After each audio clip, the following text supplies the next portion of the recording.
Leandro Maggi, Rovigo in diretta, Portoviro, Piazza Mercato, sono con Alessia Tessarin, presidente Veneto Inline. Cosa state facendo qua?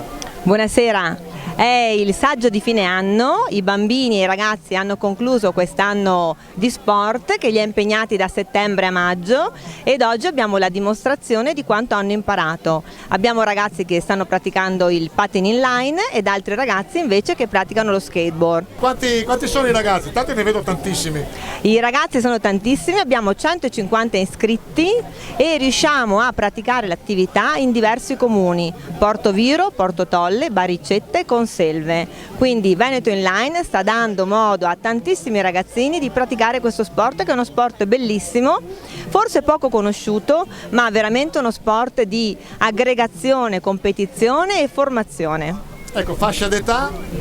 Accogliamo i bambini dai 5 anni fino ai 14, 15, 18, in realtà non c'è limite per imparare a pattinare. L'importante è avere buona volontà, è uno sport che insegna l'equilibrio, rafforza la muscolatura e ti dà la possibilità di esercitare tutto il corpo in un'attività all'aria aperta. È una disciplina sportiva, voi partecipate a concorsi, a gare? È una disciplina sportiva che non è ancora arrivata alle Olimpiadi. Alle Olimpiadi c'è soltanto il pattinaggio su ghiaccio. Noi speriamo di arrivarci presto e ovviamente abbiamo bisogno di far conoscere questo sport che è così bello e così impegnativo.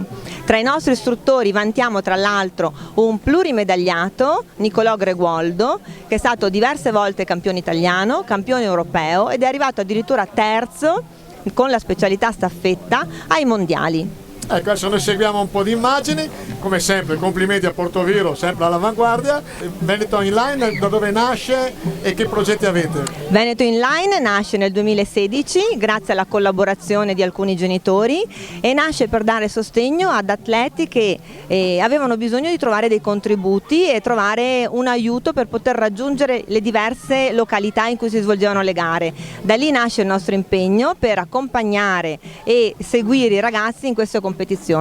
Dal 2020 cominciamo con i corsi, prima su Portoviro e poi abbiamo aumentato nei diversi paesi, Porto Tolle, Conselve e Baricetta, ed abbiamo in programma diversi progetti che ci impegneranno per tutto il 2022 e negli anni futuri.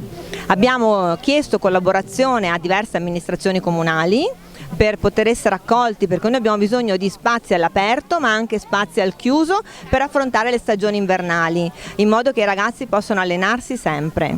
Uno dei nostri progetti che stiamo cercando di far decollare, di portare a termine a breve, è quello della creazione a Portoviro di uno skate park che possa essere utilizzato non solo dagli atleti di Veneto Inline, ma che possa accogliere gli atleti di tutta la regione e sono oltre, perché lo sport è aggregazione, è voglia di fare e di stare insieme, e tenere i ragazzi impegnati nello sport ci aiuta a farli crescere sani fisicamente e mentalmente.